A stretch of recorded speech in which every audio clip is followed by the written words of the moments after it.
అంత హ్యాపీగా ఉందా ఈ ఏడాది? అంటే ఈ హ్యాపీనెస్ బేసిక్ గా ప్రజలకండి. రాక్షస పాలన నుంచి బేసిక్ గా ఇప్పుడు పీడ విరగడైందని టైటిల్ పెడితే మీలాంటి పెద్దలు కొంతమంది నాకు ఫోన్ చేసి, ఏంటి సార్ పీడ విరగడైంది ఏంటి, ఇంకా జగన్మోహన్ రెడ్డి గురించి ఆలోచించడం ఏంటి, అది ఓడిపోయే సంవత్సరం అయింది కదా అని. కానీ దీపావళి దసరాలు మనం ఎందుకు చేసుకున్నాం అండి? వాళ్ళు ఎప్పుడో చనిపోయారు, ఇప్పుడు కాదు కదా. ఎందుకంటే ఒక రాక్షసుడు వదని మనం చెప్పుకుంటే అది స్ఫూర్తిదాయకం. ఇంకొక రాక్షసుడు పుట్టకుండా ఉండడానికి ట్రై చేయొచ్చు. ఎవడన్నా రాక్షసుడు అవుదాం అనుకున్నాడు కూడా మళ్ళీ మనం కూడా ఇలా చేస్తామని భయపడతారని చెప్పేసి నెంబర్ 1 అదొకటి. రెండోది ఏంటంటే ఈ సంవత్సర కాలంలో మనం ఏం సాధించాం, ఇంకా ఎంత బాకీ ఉన్నాం, ప్రజలకు ఎంత రుణపడిపోయాం. ఎందుకంటే ప్రజలకి మనం ఇచ్చిన హామీల్లో ఎన్ని నెరవేర్చాం, ఇంకా ఎన్ని ఉన్నాయి బాకీ ఉన్నాయనేది ఓపెన్ గా ప్రజల ముందుకెళ్ళి చెప్పే కార్యక్రమం. ఇంకొకటి ఏమంటే మన శత్రువులు బేసిక్ గా ఎవరైతే ఈ వైసీపీ పార్టీ వాళ్ళు ఉన్నారో వాళ్ళు ఒక సంవత్సరం పాలన ప్రజలు ఇసుకుపోయారు అది ఇది అని చెప్పి ఏదో డబ్బులు ఇచ్చి మాట్లాడిద్దాం అని అనుకున్నారు. ఇక్కడ జన సైనికులు, టీడీపీ, బీజేపీ శ్రేణులంతా కలిసి ఎలాగైతే సంబరాలు చేశారో మీకు బహుశా మీ దగ్గరకు వచ్చి ఉంటే, లేకపోతే నేను సోషల్ మీడియాలో 1,00,000 వీడియోలు ఉన్నాయి, నేను పంపిస్తాను. ఎందుకంటే మాకు ఆఖరికి ఫోన్ హ్యాంగ్ అయిపోయినంత ఘోరంగా అక్కడ సోషల్ మీడియాలో ఆ ప్రచారం జరిగింది. ముఖ్యంగా ఇటువంటివి ఎందుకంటే గుర్తుపెట్టుకోవాల్సింది, ఇది మళ్ళీ ఇటువంటివి జరగకుండా ఇది ఇంకోటి మాకు కూడా ఒక గుణపాఠం కింద ఉంటుంది. ఎందుకంటే మనం తప్పు చేసినా కూడా ప్రజలు మళ్ళీ ఇలాగ పండుగ చేసుకుంటారు, మనల్ని కూడా వధిస్తారు అనేది గుర్తుంటుంది మాకు. ఇందులో ఏం మొగమాటం లేదు. ఇది పవన్ కళ్యాణ్ గారు, చంద్రబాబు నాయుడు గారు, జగన్మోహన్ రెడ్డి అని కాదు. ప్రజలకి నచ్చని పని, ప్రజలకు ఇష్టం లేని పని మీరు చేస్తే శిక్ష అనుభవించక తప్పదు. ఇది ప్రజాస్వామ్యం. సో ఆయన ఏమనుకున్నాడంటే, నేను పథకాలు ఇచ్చాను కాబట్టి నేనే రాజుని, నేను చెప్పినట్టు వీళ్ళందరూ ఉంటారు, ఇంతమందికి నేను పథకాలు ఇచ్చాను, వీళ్ళు ఓట్లు వేస్తారని. కానీ ఇప్పుడు కంచంలో అన్నం పెట్టి ఉమ్మేస్తే తిట్టేస్తే ఎలాగుంటుందో అలాగే బలం ఏదో ముష్టి వేస్తున్నట్టు వేసి అసలు ముఖ్యంగా ఉండాల్సిన ఏమంటారు హక్కుల్ని హరించేసి. కాదు సార్, సత్య గారు, ఒకటి అర్థం కాదు ఏంటంటే, ఇప్పుడు మీకు పెద్ద ఎత్తున ఇంత మ్యాండేటరీ ఇచ్చారు, 164 సీట్లు ఇచ్చారు, మీరు ఇంకా వైఎస్ఆర్సీపీ మంత్రం చెప్పించి జగన్మోహన్ రెడ్డి గారిని స్మరించుకోండి, అవసరమా ఇది? మీరు ఈ ఏడాది పాటులో ఏం చేస్తున్నారని కదా కావాలి ప్రజలకి. రెండు నేను ఎందుకు చెప్పానంటే, పండగ అనేది మనం ఇప్పటి వరకు దీపావళి, దసరా కాదండి, ఏం సాధించారని పండగ చేసుకున్నారు అన్నది స్ట్రైట్ గా ఒక 3 పాయింట్లు చెప్పండి. ఇదిగో దీని గురించి మేము పండగ చేసుకున్నాం, ఇది మేము సాధించామని చెప్పండి sir. First of all freedom for people. ఈ రోజు ప్రజలు ఎక్కడ పడితే అక్కడికి వెళ్ళగలుగుతున్నారు, ఏం కావాలంటే చేయగలుగుతున్నారు. ఇది వరకు రాక్షస పాలనలో ఓటేయగలిగారా? అసలు నామినేషన్ వేయడానికి మనుషులు అలౌ చేశారా వీళ్ళు గతంలో? అంత రాక్షస పాలన నుంచి మన స్వాతంత్రం వచ్చింది. అంతకంటే పెద్ద సంబరం ఏంటుందని, భారతదేశానికి స్వాతంత్రం వచ్చినప్పుడు ఇప్పటి వరకు జరుపుకున్నాం కదా, 70 ఏళ్ళు అయినా కూడా ఎందుకు స్వాతంత్ర సంబరాలు జరుగుతున్నా? అప్పుడు ఎప్పుడో అయిపోయింది కదండి, బ్రిటిష్ వాళ్ళు మనకు వచ్చిందని మర్చిపోవచ్చు కదా. ఎందుకు ఎందుకు ఎందుకు మనం ఫ్రీడమ్ ఇది సెలబ్రేషన్స్ అంటే, మన రాష్ట్రానికి స్వాతంత్రం వచ్చింది, మన ప్రజలకు స్వాతంత్రం వచ్చింది, మనం మాట్లాడే దానికి రోడ్డు మీదకి వచ్చి తప్పు జరిగితే తప్పు అనేదానికి అవకాశం దొరికింది. దీనికి పండుగ చేసుకోవాల్సిందే, ఇది ఇందులో అనుమానం లేదండి. ఏం సాధించారు అనేది మీరు అడిగారు చూసారా, సూపర్ 6 లో ఎన్ని సాధించారు, తర్వాత మీ షణ్ముఖంలో ఎన్ని సాధించారు, ఇది ప్రత్యేకంగా డిబేట్ చేయాలి. ఎందుకంటే ఇందులో కొన్నే చేయగలిగాం, మిగతా చేయలేదు. ఇంకా చాలా టైం ఉంది, 1 ఇయర్ కదా అయింది, లాస్ట్ ఇయర్ కాదు కదా. కానీ ఒక ఏడాది కాలం అన్నది చాలా తక్కువ సమయంగా భావిస్తున్నారా సత్య గారు? 365 రోజులు అంటే కాదండి. ఎప్పుడైతే మీరు రాష్ట్రాన్ని కంప్లీట్ గా దివాలా తీసి వచ్చే 25 ఏళ్ల అబ్కారీ ఇన్కమ్ ను కూడా తాకట్టు పెట్టేసి, కలెక్టర్ ఆఫీసులు తాకట్టు పెట్టేసి, జిల్లా పరిషత్తులు తాకట్టు పెట్టేసి, మొత్తం నాశనం చేసి వెళ్ళిపోయిన తర్వాత మీరు కొంపలన్నీ తగలెట్టేశారు అనుకోండి, ముందు అందాక షెల్టర్ ఉంటే చాలా. ఈ ఏడాదిలో కూటమి చేసిన అప్పులు ఎన్ని అంటే ఏం చెప్తారు సత్య గారు? కూటమి చేసిన అప్పులకు బేసిక్ గా ఇప్పుడు గతంలో వాళ్ళు చేసిన అప్పులకు వడ్డీలు కట్టడానికి కొంత చేయాల్సి వస్తుంది. కానీ కూటమి వరకు చెప్తా అండి, నేను ఈ రోజు చెప్పింది డెఫినెట్ గా ఈ ప్రభుత్వం రాకపోయి ఉంటే జగన్మోహన్ రెడ్డి ఇంకా శాశ్వతంగా దూరం అయిపోయింది. వచ్చింది కదా సార్, వచ్చింది కదా ఈ ప్రభుత్వం, వచ్చింది మీ ప్రభుత్వం, వచ్చి ఏం చేశారన్న పాయింట్. అందుకని వర్మ గారు అదే చెప్తున్నాం. ఇక్కడ కానీ ఇతను రాకపోయి ఉంటే జగన్మోహన్ రెడ్డిని రాళ్ళతో కొట్టి శ్రీలంక జరిగినట్టు జరిగేది. కానీ వచ్చిన తర్వాత ఏంటంటే నిధులు లేవు, జీతాలు ఇవ్వడానికి డబ్బులు లేవు, పెన్షన్లు ఇవ్వడానికి డబ్బులు లేవు. కానీ పెన్షన్ మొదటి రోజున ఇస్తున్నారు. అలాగా చాలా వరకు సిలిండర్లు ఇవ్వడం మొదలెట్టారు. ఇప్పుడు ఉచిత బస్సులు దీపావళి నుంచి ఇస్తున్నారు. ఇలా మొత్తం అన్ని కూడా ఒక్కొక్కటి చేసుకున్నారు. సరే, ఒక్కటి గుర్తుపెట్టుకోవాల్సింది, ప్రజలు కూడా మన రాష్ట్రాన్ని దివాలా తీసేసి ఒక 10 లక్షల కోట్ల అప్పులు 1,20,000 కోట్లు బిల్లులు బకాయిలు పెట్టేసి నేనేదో సాధించేశానని చెప్పి జగన్మోహన్ రెడ్డి అంటే అది కాదు కదా. అప్పుడు ఆ 11.5 లక్షలు నెత్తిమీద పెట్టుకొని ఎత్తు మనం సంక్షేమ పథకాలకు ముందుకు తీసుకెళ్తున్నాం. డెఫినెట్ గా కొంత టైం పడుతుంది. చెప్పేది ఏంటి, సిలిండర్లు ఇచ్చాం, పెన్షన్లు ఇచ్చాము అని. మిగతావి సూపర్ 6 అంటే 2 కాదు కదా.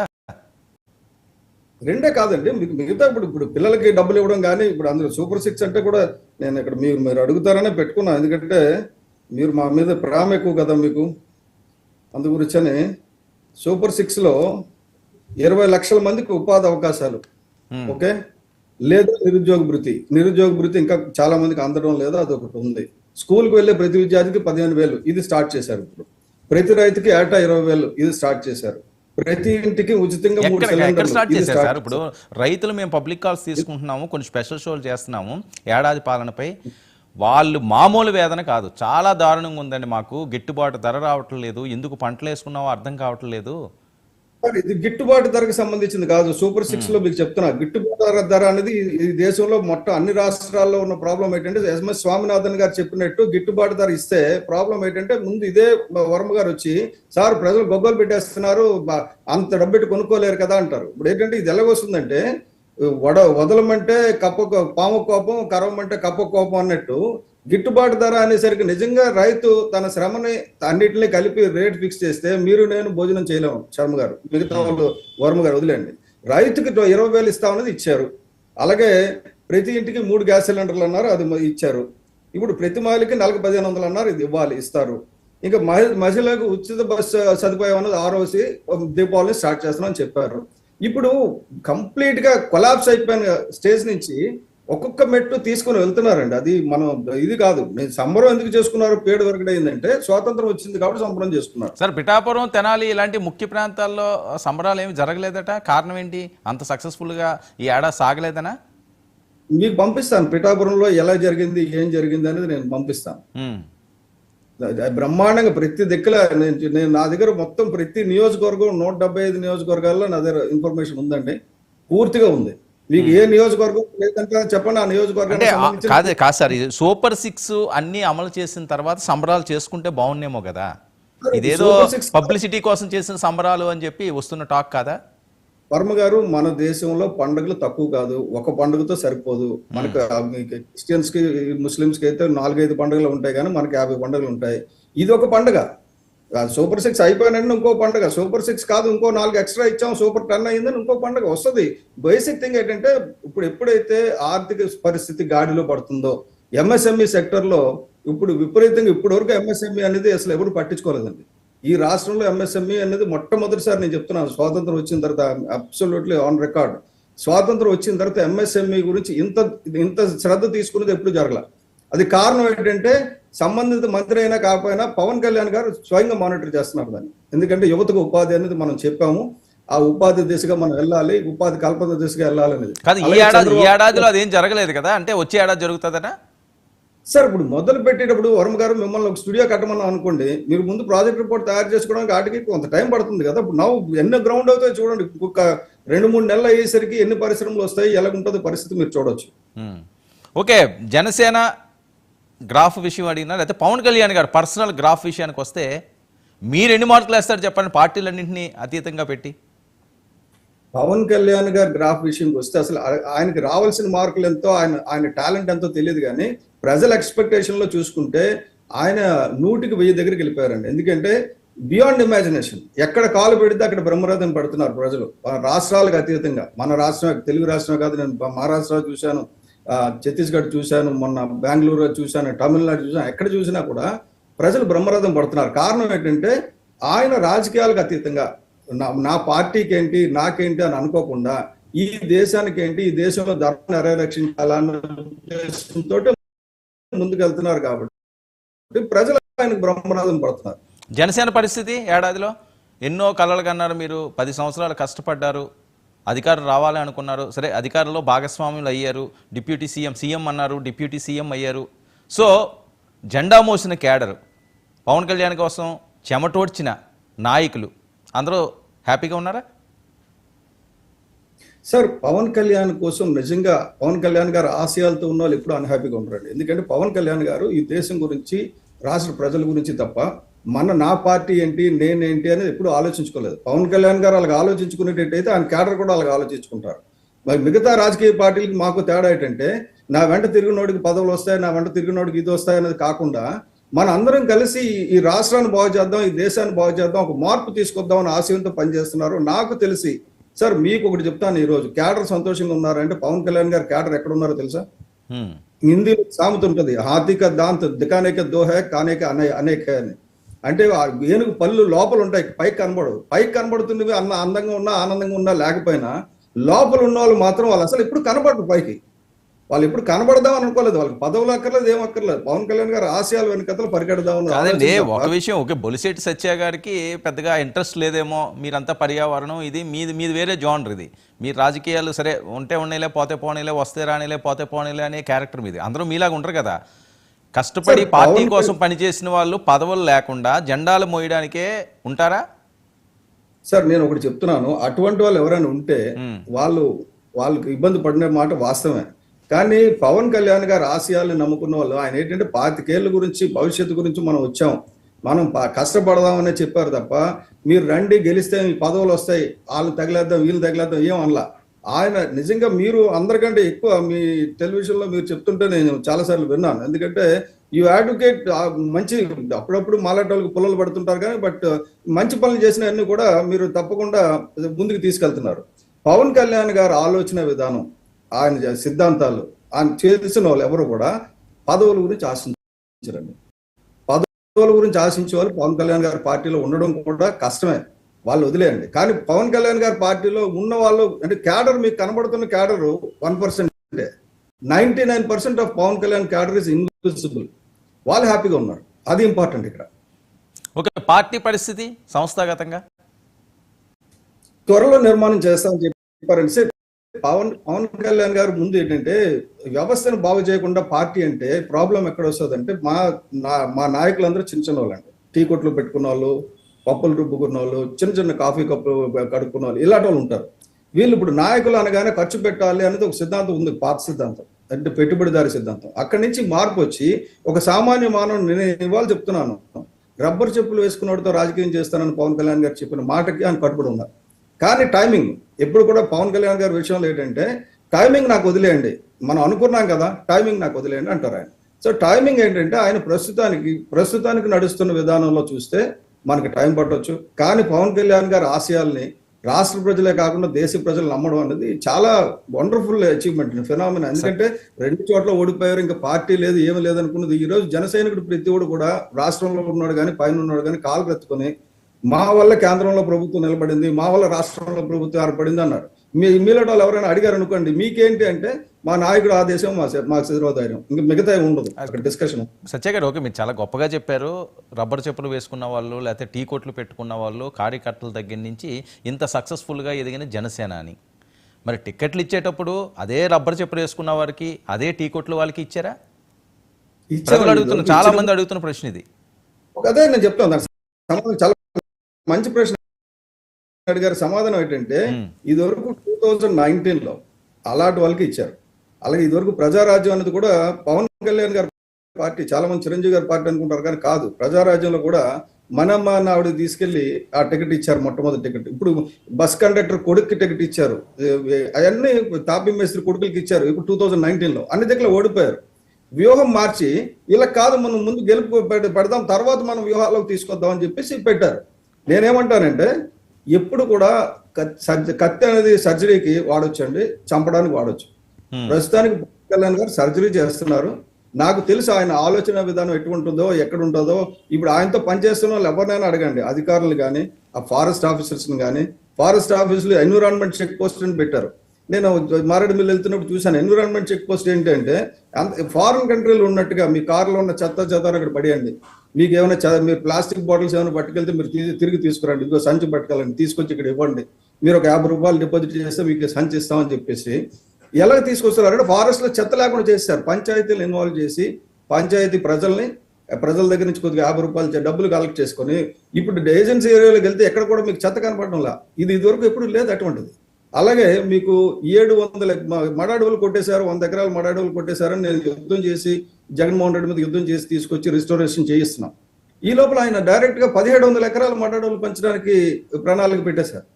మీకు పవన్ కళ్యాణ్ గారు సంవత్సరంలో చేసింది చూస్తే అండి, నేను అంటే ప్రభుత్వం అని చెప్పను కానీ నేను ఎందుకంటే because I'm more focused in environment కాబట్టి పవన్ కళ్యాణ్ గారు సంవత్సరంలో ఇచ్చింది కానీ చూస్తే మీరు ఆశ్చర్యపోతారు అనమాట. అంటే ఇన్ని పనులు ఒక మనిషి చేశాడా అన్నది మీకు చెప్తాను.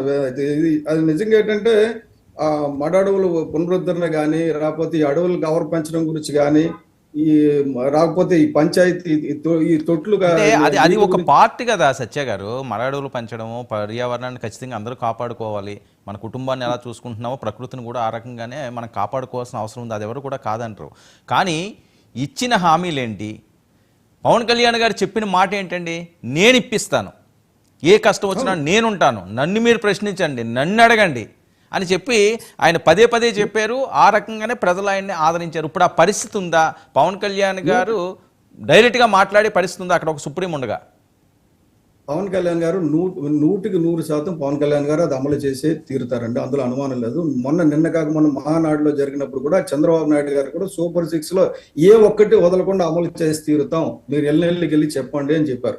ఎందుకంటే ఎప్పుడు కూడా ఒకటి గుర్తుపెట్టుకోండి, జగన్మోహన్ రెడ్డి గారు చెప్పినప్పుడు నేను 1000 రూపాయలు పెంచుతానని 250 పెంచుకుని వెళ్ళాడు. అలా కాకుండా వీళ్ళు కష్టమైనా సరే ముందు, ఎందుకంటే వృద్ధులు కదా అని చెప్పేసి 1000 రూపాయలు పెంచి ఇంటింటికి తీసుకెళ్లి పెన్షన్ ఇవ్వడానికి అవ్వదనుకున్నారు అందరూ.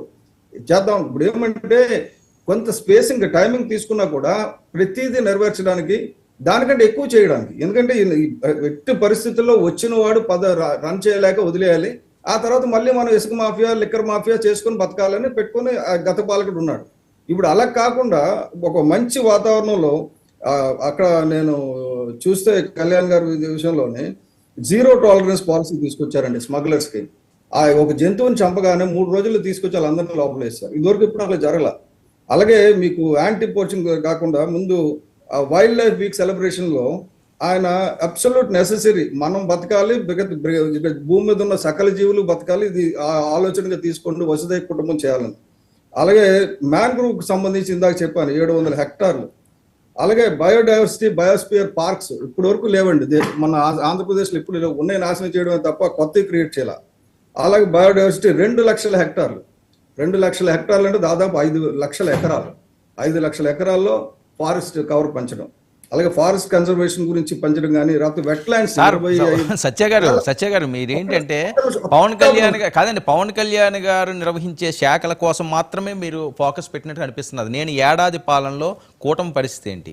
కూటమి మీద వ్యతిరేకత రావటం లేదా? ప్రతి ఒక్కరూ నిరాశ నిస్పృహలతోటి ఉండే పరిస్థితి లేదా? డైరెక్ట్గానే మాట్లాడలేదా మీరు వెళ్ళినప్పుడు? ఏమండి మీరు ఏదో చేస్తారనుకున్నాము, మాకు ఆ పరిస్థితి ఏమీ కనిపించట్లేదని. సార్ మీ ఇంటికి ఎవరో వచ్చారండి కడుపు కాలి ఆకలితోటి, సత్య గారు కాస్త ఏదో పెట్టండి, నాకు ఆకలి వేస్తున్నది, నేను ఉండలేకపోతున్నది. అప్పుడు పెడితే అతను సంతోషపడతాడా? లేకపోతే మీకు ఎప్పుడో టైం వచ్చినప్పుడు మీరు ఎల్లుండి పెడతాను, నువ్వు ఎల్లుండి రావయ్యా అంటే ఈ ఆకలి తీరుతుందా? అది కదా అప్పుడు ప్రతి ఒక్కరికి కావాల్సింది. ఈ ఏడాదిలో వాళ్ళు ఇబ్బందుల్లో ఉన్నప్పుడు ఎంత ఇచ్చామన్నదాన్ని వాళ్ళు చూస్తారు. నేను ఏడాది పోయిన తర్వాత ఇచ్చానా, 2 ఏడాది పోయిన తర్వాత ఇచ్చానా, ఈ 5 సంవత్సరాలు నేను మొత్తం ఫిల్ చేసేసాను అంటే అవుతుందా? అందుకే వర్మ గారు కాళ్ళు చేతులు సక్రమంగా ఉన్న వాళ్ళందరికీ, కొద్దిగా లేని వాళ్ళకి అందరికీ ముందే 1వ తారీఖు అందుతున్నాయి. మిగతా వాళ్ళు ఎవ్వరికి కూడా ఎక్కడ ఆగలేదండి. ఏదని మీరు అనుకున్నట్టు డబ్బులు చేతికి ఇవ్వడం అనే కొన్ని ఏరియాల్లో తగ్గినాయి తప్ప పథకాల అమలు కానీ ఏది కూడా ఆగలేదు. నెక్స్ట్ ఏంటంటే పబ్లిక్ ప్రైవేట్ పార్టిసిపేషన్ లో జాబ్ క్రియేట్ చేసి కానీ, అడాప్ట్ చేసుకోవడం కానీ, పిల్లల్ని అడాప్ట్ చేసుకోవడం కానీ, గ్రామాలను అడాప్ట్ చేసుకోవడం కానీ, ఇవంతా కొత్త పద్ధతిలో జాబ్. అంటే మన ఎప్పుడైతే డబ్బు లేదో రకరకాల ఇన్నోవేషన్స్ వస్తాయి. మన స్టేట్ ని దివాలా తీయించారు, మళ్ళీ స్టేట్ పట్టాలు ఎక్కాలి. ఎందుకంటే ఒక రాజధాని ఉన్నది, 3 రాజధానులు అన్నారు, 3 లేదు 1 లేదు, మొత్తం అంతా నాశనం చేశారు. అటువంటిప్పుడు ఏమంటే ఇప్పుడు అన్నం లేక ఎవరు మీరు చెప్పారు కదా ఆకలేస్తుందని వస్తే, అన్నం అయితే డెఫినెట్ గా ఉంది.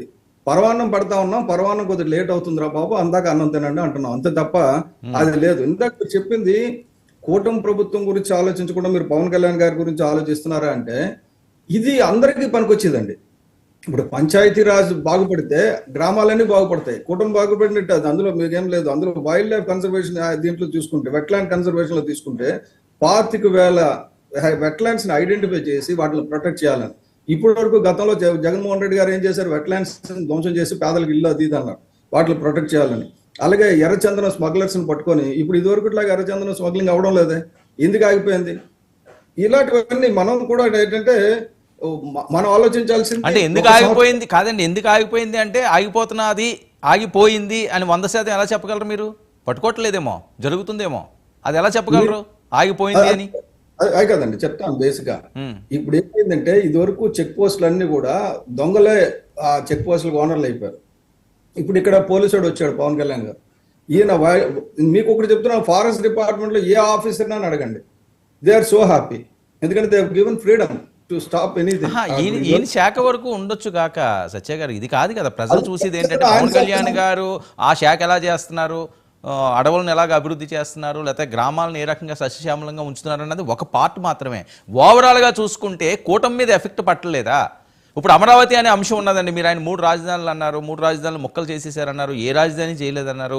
ఇప్పుడు ఉన్న రాజధాని ఏదైతే అమరావతి అని వీళ్ళు డిసైడ్ అయ్యారో, మొదట్లో ఆ రకంగానే డిసైడ్ అయిన చంద్రబాబు నాయుడు గారు దీన్ని అభివృద్ధి వైపు పూర్తి స్థాయిలో ఫోకస్ చేయడానికి చాలా ఖర్చు చేయాల్సిన అవసరం ఉంది. ఇది కాకుండా ఇంకా ఎక్వైర్ చేస్తామంటున్నారు, 40,000 ఎకరాల వరకు ఇంకా తీసుకొస్తాం అనుకున్న ఈ ప్రచారాలు కూడా కాస్త నెగిటివ్గా అనిపించట్లేదా? ముందు దీన్ని స్టార్ట్ చేసుకుంటూ వెళ్ళాలి కదా, మళ్ళీ కొత్తగా తీసుకొచ్చి ఫోకస్ అంతా మళ్ళీ దీని మీద పడుతున్నారేమో, మిగతా ప్రాంతాలన్నీ కూడా ఇబ్బందికరంగా ఉంటున్నాయన్న వాయిస్ అయితే మీకు వినిపించట్లేదా? అంటే బేసిక్ గా మీరు డీప్ గా వెళ్తే ఏంటంటే అమరావతి ఇదివరకు ఎక్వైర్ చేసిన ల్యాండ్ డెవలప్ చేసి మిగతాది చేయాలి అన్నది ఒకటి, కానీ అమరావతిని వైబుల్ చేయాలంటే ముందు ఒక పెద్ద రిజర్వాయర్స్ 3 కట్టాలి. ఎందుకంటే అక్కడ ఆ ఫ్లడ్ ఏరియా ఉంది, అక్కడ ఫ్లడ్ జోన్ ఉంది. ఆ ఫ్లడ్ జోన్ ని మిటిగేట్ చేసుకుని రిస్క్ ఫ్యాక్టర్ తగ్గించాలంటే అక్కడ ఒక 3 పెద్ద రిజర్వాయర్స్ వస్తున్నాయి. ఆ 3 పెద్ద రిజర్వాయర్స్, ఒక అంతర్జాతీయ విమానాశ్రయం, ఇదంతా కలిపి ఒక టోటల్ ప్యాకేజ్ లాగా ఉంటుంది తప్ప దీన్ని విడివిడిగా చేయడానికి అవ్వదు. అక్కడ ఎన్విరాన్మెంట్ దెబ్బ తగలకుండా డెవలప్మెంట్ ఎలా చేయాలనే విషయంలో డెఫినెట్ గా కోర్టు డైరెక్షన్ ఉంది. ఇది వరకు అందరం చేసిన ఉద్యమాలు ఉన్నాయి, ఉంటాయి. కానీ అమరావతిని ఇవాళ చంద్రబాబు నాయుడు గారు కానీ చేయకపోతే, ఒక సిటీని కానీ ఇవాళ డెవలప్ చేయకపోతే ఇంకెప్పటికీ జరగదు. కాబట్టి దాని వైపు ఆయన చాలా సిన్సియర్ గా సీరియస్ గా ట్రై చేస్తున్నారు. అందరూ కూడా దానికి కోఆపరేట్ చేస్తున్నారు. నాకు తెలిసి మనకి we're started and we're taking off. Runway దగ్గర నుంచి నెమ్మదిగా వచ్చి ఫ్లైట్ టేక్ ఆఫ్ అవడానికి వస్తుంది కదా, మొదటి సంవత్సరం అంతా కూడా టాక్సీయింగ్ అనమాట, ఎయిర్ క్రాఫ్ట్ వెళ్ళి రన్వే వరకు వెళ్ళింది. ఇప్పుడు టేక్ ఆఫ్ టైం వచ్చింది. ఈ పండగ అనేది మీకు చెప్పాను, పండగ అనేది మన సనాతనంగా వస్తున్న ఆచారం. ఇప్పుడు 1 year లో ఏం చేశామంటే చేసుకోవడానికి చెప్పడానికి చాలా ఉన్నాయి. ఇది వరకు వాళ్ళు 1 year లో ఏం చేయలేదు కదా, ఎక్సెప్ట్ ఆ డబ్బులు ఇచ్చామన్నమాట, డబ్బులు ఇచ్చి గంజాయితే మనుషుల్ని సంబరాలు అంటున్నారు, వాళ్ళు వెన్నుపోటు అంటున్నారు. ప్రజలకి 2 అవసరం లేదు కదా, సంక్షేమం కావాలి, అభివృద్ధి కావాలి. కాదండి, ప్రజలకి వెన్నుపోటు గొడవపోటు అన్ని గుర్తున్నాయండి, ఏం మర్చిపోలేదు ప్రజలు. ఇప్పుడు బాబాయ్ ఎలా చచ్చిపోయాడో, రాత్రి చెల్లు పైకి వచ్చి ఎలా గొలవెడుతుంది, అదే ప్రజలకు హామీలు కూడా గుర్తుంటాయి కదా సత్య గారు. తప్పకుండా గుర్తుండాలి. గుర్తు లేకపోతే ఈ పండుగ గుర్తు చేస్తుంది. మీకు చెప్తున్నా, మాకు ధైర్యం లేకపోతే ఈ పండుగలు ఈ పండుగలు పెడితే నిజంగా వాళ్ళు వచ్చి కొట్టాలి కదా మమ్మల్ని. ఎక్కడొచ్చారు, ఎందుకు పండుగలు చేసుకోవాలి? వైఎస్ఆర్సీపీ చాలా అరాచకాలు చేసింది, అన్యాయాలు చేసింది, మొత్తం రాష్ట్రాన్ని దోచేసింది, బీహార్ చేసింది, అది చేసింది, శ్రీలంక చేసింది అన్నారు. వైఎస్ఆర్సీపీ శ్రేణులు ఎవరన్నా ప్రజలు వచ్చి బయటకు వచ్చి కొట్టారా? ప్రజలు కొట్టే రాజకీయ నాయకుల్ని పాలనలు ఎలాగుంటాయా? కాదండి, మీకు చెప్పింది అది కాదు. నేను చెప్పింది ఏంటంటే, ఇప్పుడైతే సెలబ్రేషన్స్ అని వచ్చారో, ఇప్పుడు సెలబ్రేషన్స్ అని వస్తే ఏమవుతుందంటే, నిజంగా మా వీధుల్లో సెలబ్రేషన్ జరుగుతున్నాయి, ముగ్గులు పెట్టారు, బాగా ఒళ్ళు మండింది అనుకోండి, ముగ్గులు కాలుతో జరిపి సరిపోతారు. ఆ పరిస్థితి ప్రజల్లో ఉండదు కదా సత్య గారు, మీరు ఎప్పుడైనా చూసారా? ఆ రకంగా ప్రజలు వ్యతిరేక అయిపోయి ఏదో ఈ ఎంప్లాయీస్ వాళ్ళు ఆందోళన చేయడం మనం చూస్తుంటాం, కానీ ప్రభుత్వాల మీద స్వచ్ఛందంగా ప్రజలు రోడ్ల మీదకి వచ్చి మీరే అంటుంటారు కదండి, వైఎస్ఆర్సీపీ రాక్షస పాలన అంటారు, జగన్మోహన్ రెడ్డి గారు అతి దారుణమైన మనిషి అంటారు. ఆయన ఎప్పుడన్నా ఎవరన్నా తిట్టారా, ఎవరన్నా కొట్టారా జనాలు బయటకు వచ్చి, లేకపోతే వైఎస్ఆర్సీపీ వాళ్ళని ఎవరన్నా అడ్డుకున్నారా? ఆయన టైంలో 5 ఏళ్ళు ఎప్పుడైనా పాదాలు కట్టుకు తిరిగాడు, కానీ ప్రజల దగ్గర వెళ్ళలేదు. ఆఖరి వెళ్ళమన్నప్పుడు ప్రజలు ఎలా ఏ రకంగా తగిలేశారో మంత్రులు, ఎమ్మెల్యేలు మీరు చూశారు. నేనేమంటానంటే, అటువంటి వాతావరణం సంవత్సరంలో నిజంగా ప్రజల నుంచి తిరుగుబాటు వచ్చి ఉంటే అదే మొన్న ఫంక్షన్ అలా జరిగేది కాదు. That's an indication. నేను ఒకటి మాత్రం నేను చెప్తాను, సూపర్ 6 డెఫినెట్ గా చేయాలి. అలాగే షణ్ముఖ వ్యూహంలో పవన్ కళ్యాణ్ గారు చెప్పింది 10 లక్షల రూపాయలు మనం గ్రాంట్ ఇద్దాం అనుకున్నాం యువతకి, ఇవన్నీ కూడా చేయాలి, చేస్తున్నారు. ఆ రకంగా ఆలోచన నడుస్తుంది. నేనేం చెప్తానంటే, now we're in the first year taking off టైంకి వచ్చాం. Let us celebrate after 3 months, after 4 months మళ్ళీ పెడదాం వర్మ గారు, తప్పకుండా. ఇప్పుడు ఇదేంటంటే ఇట్స్ వండర్ఫుల్ థింగ్. స్టేట్ ఏంటంటే ఒక స్వాతంత్రం వచ్చింది. ముందు అన్నిటికంటే ఇంపార్టెంట్ ఏంటంటే మనిషికి కావాల్సిన స్వాతంత్రం వచ్చింది. స్వాతంత్రం రాలేదేంటి స్వాతంత్రం అని మీకు నచ్చిన టైటిల్ పెట్టేసుకుంటారు. కాదండి వర్మ గారు, మీరే ఇదివరకు ఇప్పుడు నేను చిత్తూరు ఇన్ఛార్జిగా ఉన్నప్పుడు నామినేషన్ వేయడానికి మనిషి వెళ్తే తన్నే పరిస్థితులు, పోలీసులు తన్నే పరిస్థితులు. అక్కడి నుంచి అడవి భూమి ఎంత డబ్బుగా తీసుకున్నారో పెద్దిరెడ్డి గారు, సజ్జల గారు, వీళ్ళంతా ఇప్పుడు చూస్తున్నాం కదా. ఏమైందండి? సజ్జల గారు తీసుకున్నారు అంటారు, పెద్దిరెడ్డి గారు తీసుకున్నారంటారు, ద్వారంపూడి గారు రైస్ కొట్టేశారంటారు, పేరు నాని గారు దాచేశారంటారు, రోజా గారు 110 కోట్లు 130 కోట్లు కొట్టేశారు అంటారు. ఏమైంది మరి? వాళ్ళ కేసులు ఏమైనాయి? అరెస్టులు ఏమైనాయి ఈ ఏడాదిలోని? అవేమీ కనిపించలేదా? అవి నిజాలా అబద్ధాలా? కావాలని ప్రచారాలు చేస్తున్నారా? అన్ని భూములు ఇప్పుడు ఏదైతే అక్రమంగా తీసుకున్నారో అన్ని భూములు స్వాధీనపరుచుకున్నారు, కేసులు నడుస్తాయి, ఆగదు. వాళ్ళందరికీ ఏంటంటే మీరు సడన్ గా అరెస్ట్ చేశారనుకోండి ఆధారాలు లేకుండా చికాకు. ఇప్పుడు ఆధారాలు లేవు అంతేనా? కాదండి, ల్యాండ్స్ ఎక్కువ చూసుకున్నారు కదా, ల్యాండ్స్ ఎలాగిస్తారు? ఇవి రైస్వి ద్వారంపూడి చంద్రశేఖర్ రెడ్డి ఏమైంది? రోజా గారు ఆడదాం ఆంధ్ర ఏమైంది? సార్ ఇప్పుడు రైస్ కి సంబంధించి ఎందుకు ఇప్పుడు ఆ వాహనాలు తీసేసి, ఎందుకంటే ఇదివరకు వాహనాల్లో డైరెక్ట్ గా వాహనాలు తీసుకెళ్లి ఎక్కడికి వెళ్తున్నాయో ఇవన్నీ ఐడెంటిఫై చేసి అందుగురించి ఇప్పుడు వాహనాలు తీసేసి రేషన్ డిపోల్లోనే పెట్టి ఎవరైనా ఇబ్బంది ఉన్న వాళ్ళకి మాత్రం తీసుకెళ్లి ఇంటికి సత్య గారు, నేను వాహనాల గురించి చెప్పట్లేదు. షిప్పుల్లో తరలిపోయే అక్రమ బియ్యం రవాణా, వేల కోట్ల రూపాయలు, సీజ్ ద షిప్. ద్వారంపూడి నిన్ను రోడ్డు మీద బట్టలు ఇప్పించి పరిగెట్టిస్తాను, మీ తాతకి డిటి నాయక్ చేశాడు, నీకు ఈ భీమ్లా నాయక్ చేస్తాడు, ఇవన్నీ ఏమై పని? ఏమీ దొరకట్లేదు ఆధారాలు? అండి తొందర ఎందుకు జరుగుతుంది? మీరు ఒకటి ఎవరిని వదలం, ఎవరిని అతన్ని వదలం, ఎవరు తప్పులు చేశారు అందరూ దారిలోకి వస్తారు. ఏంటంటే ఇప్పుడు పట్టుకున్న తర్వాత అన్యాయం చేసేస్తున్నారంటారు, పట్టుకోమంటే దమ్ముంటే పట్టుకోండి అని గొడవ పెడతారు. మీరు చూస్తున్నారు ఇప్పుడు పట్టుకున్న వాళ్ళందరి పరిస్థితి ఎలాగుందో. అదే పరిస్థితి ద్వారంపూడి చంద్రశేఖర్ రెడ్డి తప్పించుకుని వెళ్ళే పరిస్థితే లేదండి. ఎందుకంటే ఆయన సిస్టమ్ ని కరప్ట్ చేసుకుని అలా షెల్టర్ లో ఉన్నాడు. ఆ సిస్టమ్ ని ఇప్పుడు క్లియర్ చేస్తున్నారు కాబట్టి త్వరలో మీ పార్టీకి సంబంధించిన ముఖ్యులే వాళ్ళతో పాటు చేతులు కలిపారు.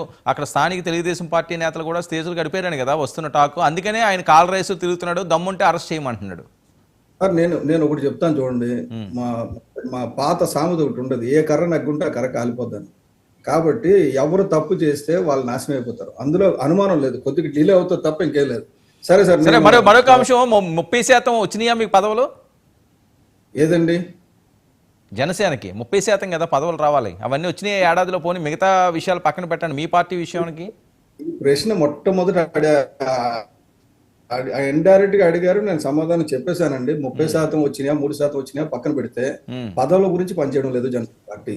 అరే కాదండి, మీ రేషియో మీరు తీసుకోవాలి కదండి. పదవుల కోసం పనిచేస్తున్నారా లేదా అన్నది పక్క విషయం. మీకు కావాల్సిన శాతం మీకు రావాలి కదా, వచ్చిందా? సార్ వస్తాయి, మీకు నేనేం చెప్తాను, అది కూడా ఏడాదిలో రాలేదు, వచ్చే ఏడాది వస్తుంది అంతేనా? నామినేటెడ్ పదవులు ఒక సంవత్సరంలో అయిపోయి కాదు, ప్రతిదీ 2 ఏళ్ళ టెన్యూర్ ఉంటుంది. ఇప్పుడు వాళ్ళకి వస్తే తర్వాత మనకు వస్తుంది ఇబ్బంది. అప్పుడు పదవుల గురించి పనిచేయడం కంటే నేర్చుకోమంటున్నారు పని. వస్తే మీకు పదవి వస్తే ఏం చేయాలో అది నేర్చుకోండి అని చెప్పి కళ్యాణ్ గారు చెప్పింది ఏంటంటే, first of all try to understand the job, then we will get it. కాబట్టి దాని గురించి వరి లేదండి. దాని గురించి ఏడాది పాలన దీపావళి చేశారు.